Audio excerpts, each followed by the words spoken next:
Welcome back to another quant class. So আজি আমি কিছুমান arithmetic problems আমি solve কৰিম. So আজি আমি first PYQ কিছুমান solve কৰিম. Then next classত আমি কিছুমান probable questions আমি practice কৰিম. আমি first classত problems on ages আমি practice কৰিছিলো. আপোনালোকে যদি চোৱা নাই এবাৰ চাই ল'ব, মই descriptionত এই লিংকটো দি দিম, ঠিক আছে? So আজি আমি ক্লাসটো start কৰিছো. So first question টো যদি আমি চাও, কি কৈছে? Two numbers are in the ratio 3:5. ঠিক আছে, 3:5 ত ৰেশিওত আছে বুলি কৈছে. Then কি কৈছে? If 9 is subtracted, so 9 is subtracted from both the numbers. দুইটা নাম্বাৰ পৰা আমাৰ 9 subtract কৰিছে বুলি কৈছে. Then ৰেশিও কিমান হৈ যাব? 12:23. So আমাক কি সুধিছে? The numbers কি হ'ব বুলি আমাক সুধিছে. So মই সকলোৱে জানে, ৰাইট, ৰেশিও কি হয়? So 3x by 5x বুলি মই ধৰি লৈছো, এটো আমাৰ ৰেশিও, ঠিক আছে? যেহেতু ৰেশিওত আছে, so মই x কাৰণ কমন মাল্টিপ্লাই হ'ব, সেইকাৰণে 3:7 ত আছে. So ইয়াত কি কৈছে? -9 যদি আমি both the numbers পৰা আমি মাইনাস কৰো, তেতিয়া ৰেশিওটো কিমান হ'ব বুলি ক'লে? 12/23.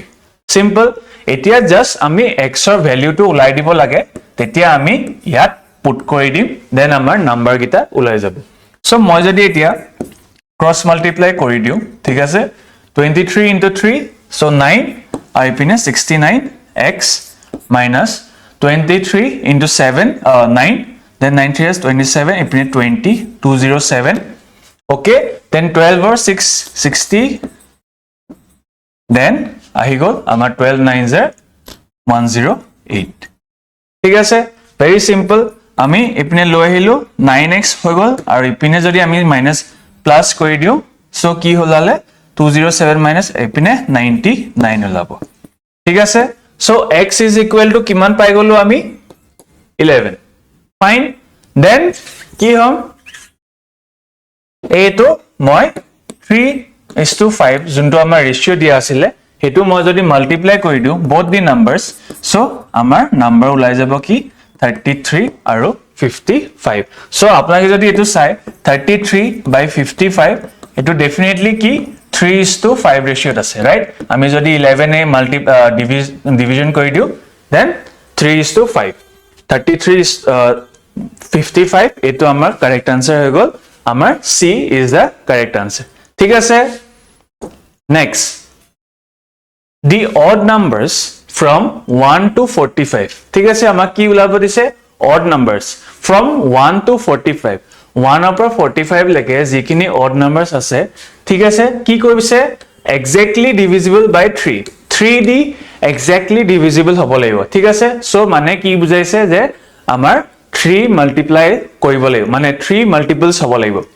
then arrange in ascending order. ঠিক আছে, ascending order আমি arrange কৰি দিম.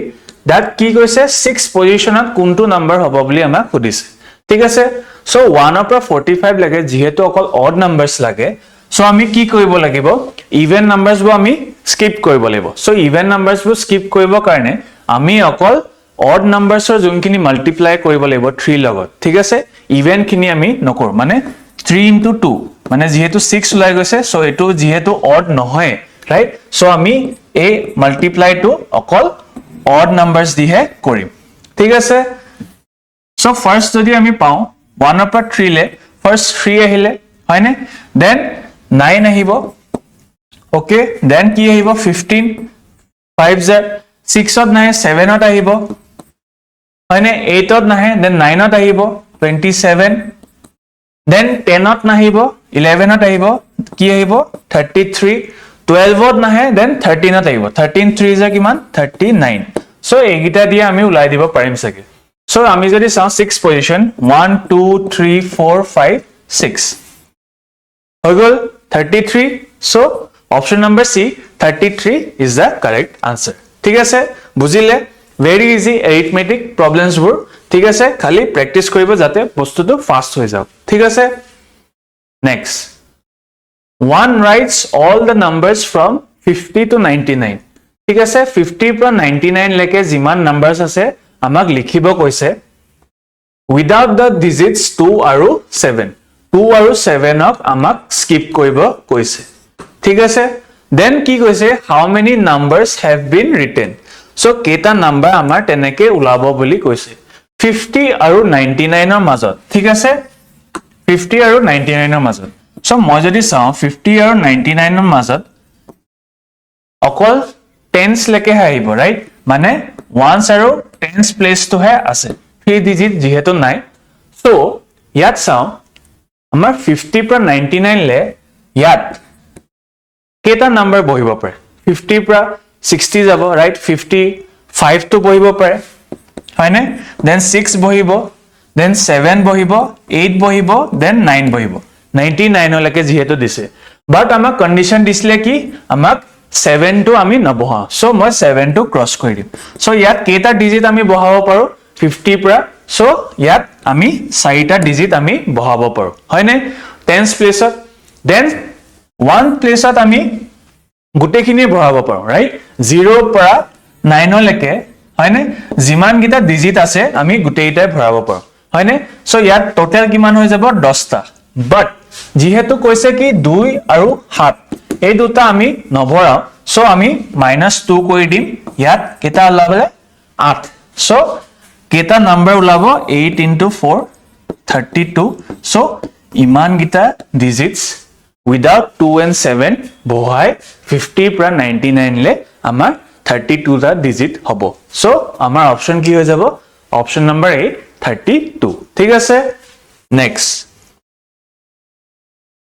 find the number of division of 1420 number of কি কৈছে divisors 1420 ঠিক আছে সো এটো কাৰণে এটা ফৰ্মুলা আছে যোনটো নাম্বাৰ দি আছে p into q into r to the power জনিবা a b c ঠিক আছে মই যদি এটো অলপমান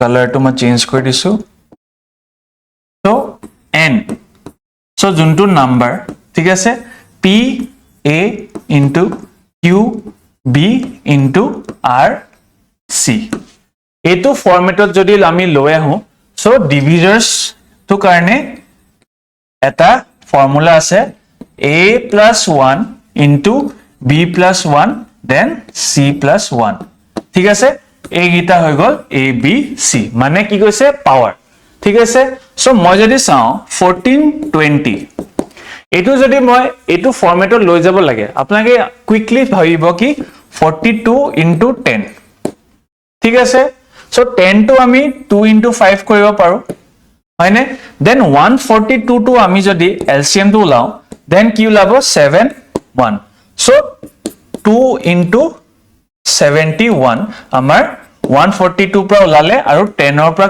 কিমান ওলালে 2 into 5 সো মই যদি এটো ফৰমেটত বহাই দিও 14202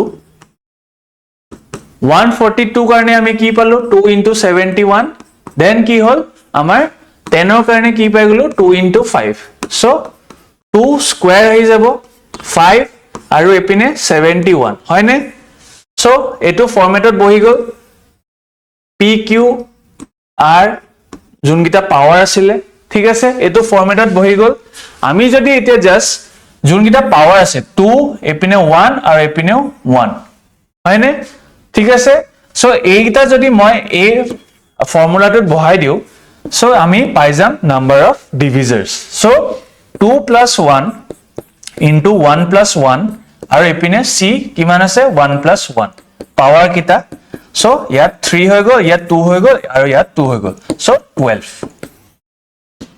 হৈ গল বুজিলে 12 সো আমাৰ অপচন ডি যোনটো 12 আমাৰ এটো কাৰেক্ট आंसर ঠিক আছে মনত ৰাখিব যদি ডিভিজৰ সুদে আপোনাকে P Q R A B সি ঠিক আছে এটো ফৰমেটত কুইকলি লৈ আহিব যিকোনো জেনেকে হলো মই জাস্ট 14 140 যেহেতু 10 আছে সো ইনটু 10 কৰি দিলো আৰু জাস্ট কমন ফ্যাক্টৰ গিটা লৈ ললো ঠিক আছে 2 যেহেতু আইছিলে সো 2 স্কয়াৰ হৈ গল আৰু বাকি গিটা এজ ইট ইজ থৈলো কাৰণ কেলে আমাক জাস্ট পাৱাৰটো হে লাগে ঠিক আছে okay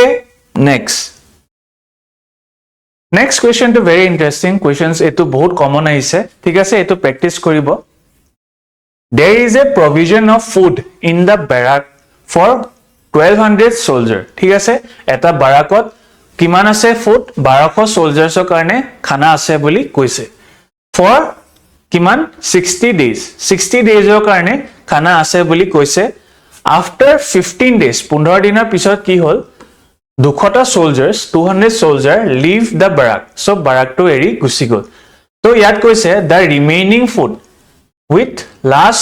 will last for how many days so যিমান গিটা খানা বাছি গ'ল so হেখিনি কিমান দিনলৈ থাকিব বুলি আমাক সুধিছে so we have to find the number of days যে খানাটো বাছিব ঠিক আছে so মই যদি চাও 1200 soldiers আৰু 60 days ৰ কাৰণে প্ৰথম আমাৰ খানা আছে বুলি ক'লে ঠিক আছে তো টোটাল নাম্বাৰ অফ ফুড টু যদি আমি উনাও যে কিমান খানা আছে so মই যদি এটো মাল্টিপ্লাই কৰি দিও আমি কিমান খানা আছে হেখিনি পাই যাম ৰাইট 12 6 যা কিমান 72 আৰু ইপিনে 1000 so 72000 আমাৰ খানা আছে বুলি মই আমি পালো ঠিক আছে দেন কৈছে 200 soldier leave আৰু তাৰ পিছত কৈছে 15 দিনৰ পিছত 200 soldier left the barrack so মই যদি চাও প্ৰথমৰ 15 দিনটো তেখেতলোকে খালে হয়নে so মই কিমান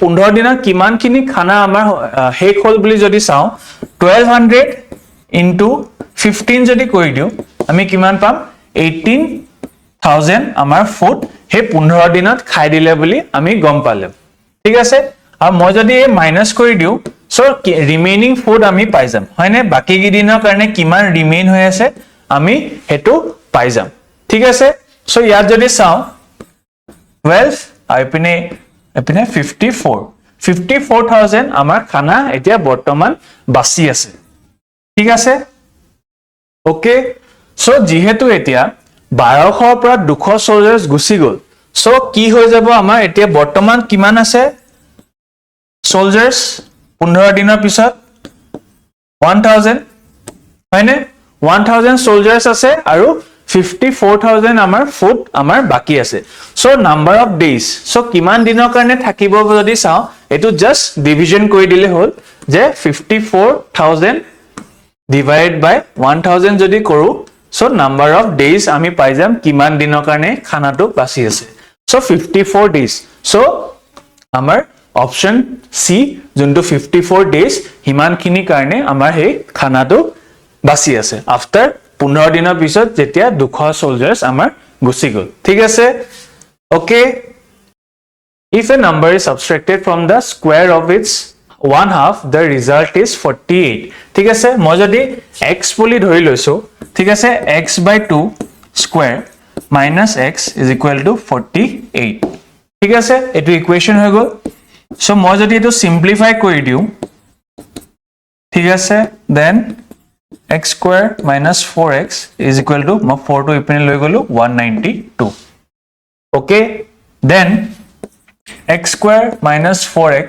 minus 192 is equal to 0 x square minus 16 minus 12 যদি আমি কৰি দিও তো 192 হ'ব okay ইয়াৰ পৰা মই x ৰ ভ্যালু পাই যাম 16 আৰু 12 ঠিক আছে so ইয়াত কি কৈছে 16 আৰু 12 ৰ স্কয়াৰ ৰুট so ইয়াত যেহেতু এইটা স্কয়াৰ ৰুট হ'ব লাগিব তো 12 ৰ টু স্কয়াৰ ৰুট একো নাই হয়নে 16 ৰ আছে 16 ৰ স্কয়াৰ ৰুট কি হৈ যাব আমাৰ স্কয়াৰ ৰুট 4 so আমাৰ অপচন কি হৈ যাব option number C 4 which is the square root of 16 ঠিক আছে so 16 to আপোনাকে যদি ইয়াৰ অপচন তো 16 থাকা হলে আপোনাকে এটো মাইন্ড পটককে টিক কৰি নিদিব যেহেতু আমাক খুদিছে কি what is the square root of the number so যোনটো নাম্বাৰ পাইছো তাৰ স্কয়াৰ ৰুট টো খুদিছে so 4 হ'ব ঠিক আছে পটককে সিলি মিস্টেক কৰি নিদিবা নেক্সট এটো এটা প্ৰ্যাকটিস কোৱেশ্চন দিছো